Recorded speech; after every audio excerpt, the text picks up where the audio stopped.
comedian tonight. She is the founder of Rome's Comedy Club. She's like our comedy mom, right? That doesn't mean like, you know, our grandmother in somebody else's case. She's like the comedy grand. Welcome. The comedy grandmom of some of us.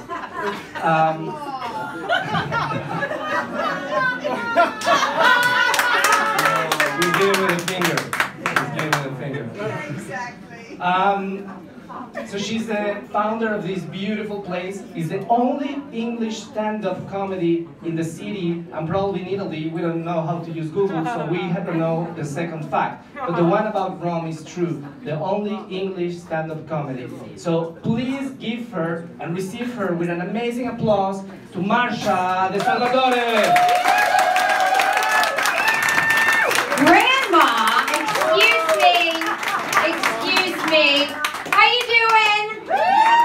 We're very quiet this evening. We're going to change that a little bit. So, did we have a good Valentine's Day?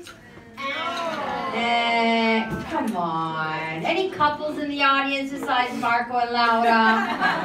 We're going to be picking on them the whole night. Couples? You're such liars. How many Tinder dates are here tonight? Liars. Anyways, Valentine's Day, don't love it because I'm single and I've had a lot of interesting relationships in my time, and I try to think like, why do I have all these crazy relationships in my life? Probably because my parents are my role models of what a relationship shouldn't be. So both my parents are from Calabria, but live in America. And so a typical thing that my mother tells me, you know, Masha, why are you single? Why are you so complicada? You think I like your father? No. But he's a nice man. I'm a nice woman, you know? Okay. That's healthy. My dad, it's time for you to retire. You know, you're getting old. You can't be doing your carpentry at 72. You know, my job is not going to kill me. Being at home with your mother all day will. Interesting. Mom, what's the key to a successful marriage? You know what? Important to not ask for the money. So what you do when your father no look, I take the checkbook and I do what I want. Okay. Dad, what's the key to a successful marriage? You know what you gotta do? When they talk to you, you have to just say yes and smile. And inside your head, you go to another place. Wow, successful relationships. That's why I've spent a lot of money on therapy. Yeah. Well, after Valentine's Day, I was blessed with the flu. Anyone get the flu these days?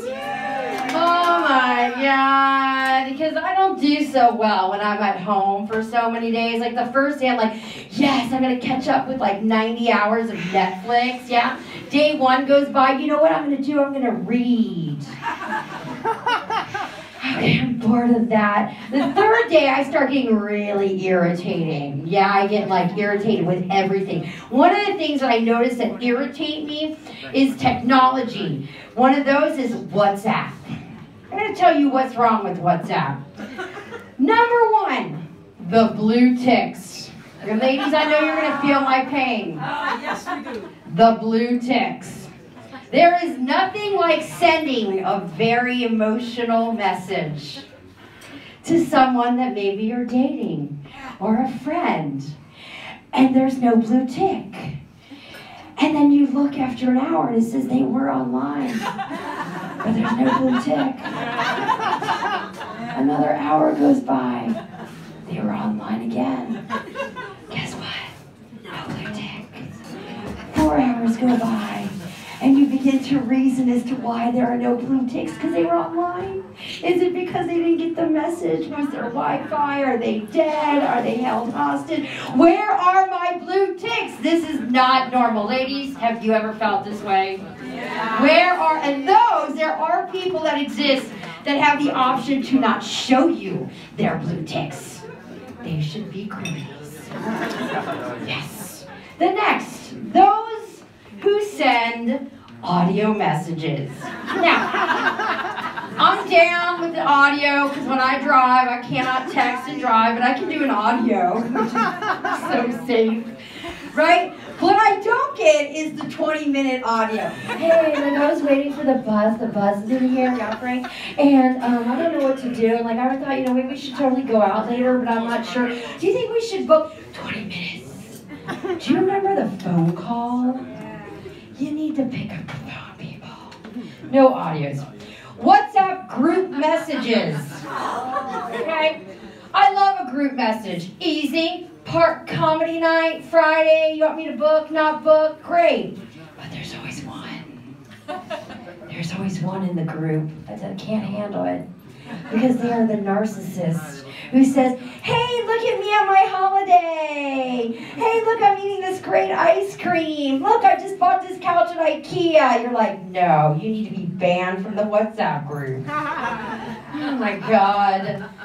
Finally, another thing that I don't get is the emoticons. Like, people, how many do you really use of the emoticons? Like, I'm just curious. First of all, I can't decipher a smiley versus the sweating. Is that just, no, not the, sorry, the crying versus the sweating, yeah?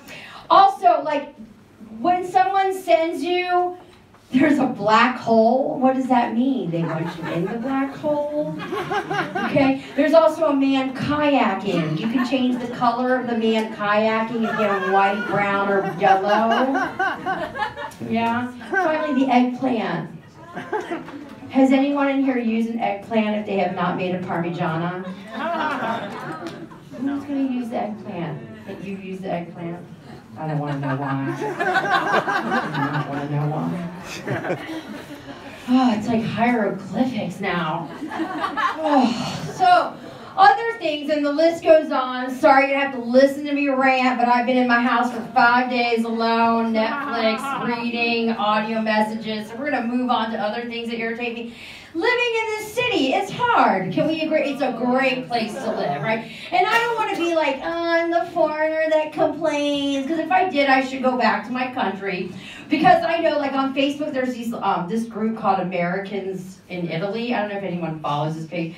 And they're like people that complain about this. Like, my TV isn't big enough like in America. You need to go home. Yeah. You need to take that to the gun-toting people with no health care and Trump land. Because you're complaining about fucking TV. Really? Go look at the Coliseum instead of looking at your fucking TV. Anyway.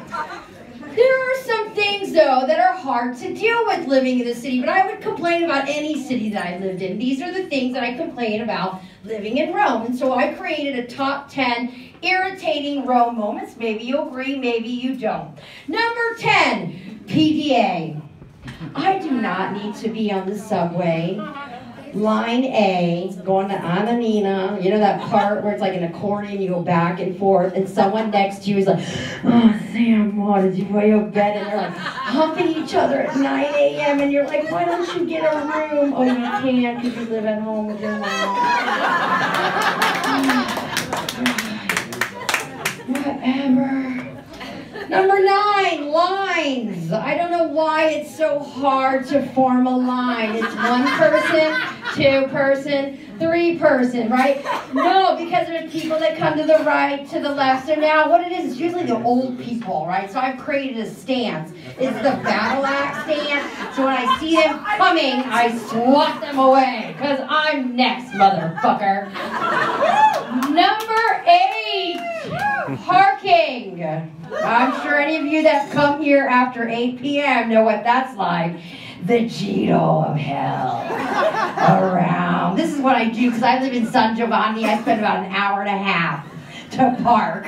And you can't even park on a sidewalk because it's all full. You can't double park in front of dumpsters, right? So you find any space to shove your car in, right? So I developed the touch and feel. So I find probably a space half the size of my Fiat. So I back in, I'm in. I pull up, I'm in. I leave that car for days.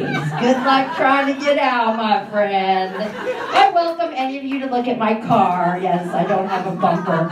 Okay. Number 7, customer service. Well, doesn't really exist here. It's hard. Yes, nobody trained people here, right? You go into a shop. Yeah, I was in the shopping company feeling really cute. Of course, you can't find the sales assistant because she's like behind the plant going, "Sí, pode vediamo per una aperitivo." And you walk in, you're like, "Oh, I guess I'm going to pick up this shirt to see if this is my size." And then you hear, I touch, you no touch. Okay. Wow, that's how they learn customer service. Number 6, drinking. As foreigners, there is a big difference between Italians and foreigners, right? Yes. Yes, right? Foreigners, we have a list of ways that we become on Friday. Wasted, annihilated, pissed, drunk, fucked, and shit-faced. Yeah? Italians get brillo. Brillo. Not like 6 shots of tequila to feel brillo, my friends. My ex-boyfriend was asking me like why I have this gash on my knee, and I was like, oh my god, in college it was 50-cent Jello shots. Totally ate so many I woke up because I blacked out, right? Don't know how it happened. Cosa? Oh, he doesn't know what Jello shots are. Gotta explain that. Number 5, I want to know the way that somebody goes from signorina to signora. Because I didn't get the email, people. I didn't get that. Because one day I was a signorina. I was walking down Via Cavour, looking good with my platform shoes. It's summer, little summer dress, and I see these 3 guys smoking. I'm like, I know they're checking me out. And then I fall on all 4s. My bag is spewed out in the middle of Via Cavour. iPhone, wallet, you name it. And I hear, Signora, tutto a posto. Oh my God, I don't care that my phone is in the middle of the road. Oh my God, what? And I hear it again. Ma signora, tutto okay? Oh my God. So they come and they help me out. And they were like, ma signora, tutto okay? And like, oh, not only am I a signora, but they think I'm disabled. Oh my God. Oh. Number 4, TV. Well, has anyone ever watched anything on TV, Italian TV? I think you shouldn't. But if you do, I strongly suggest you watch Sunday TV. They have like this animated Barney called Gabebo that entertain families of all ages. This is their entertainment. I don't know. Gabebo. Somebody likes Gabebo. Do you know Gabebo? I think you're the only one because nobody's getting that joke. Gabebo. Everyone go home, Google goddamn Gabebo, and then you found it. Number 3, cobblestone. Yeah, it's pretty if the fucking stones were connected. Because when I'm walking, I don't like that my shoe is back there. Not pretty. No, it's not. Number 2, we are all fortunate in this room that there are no windows, people. Let me tell you why. Because in this country there is an obsession, and the obsession is called colpo di freddo. You better watch this part of your body because you will die. Because when that air hits, it is all downhill, people. And finally, and you're probably like, get her off the stage. Finally, this is the best. I want to know why. Please, God above, all Romans, Italians, explain to me why. Why no one in this fucking city has change? Where is your speechy? I don't understand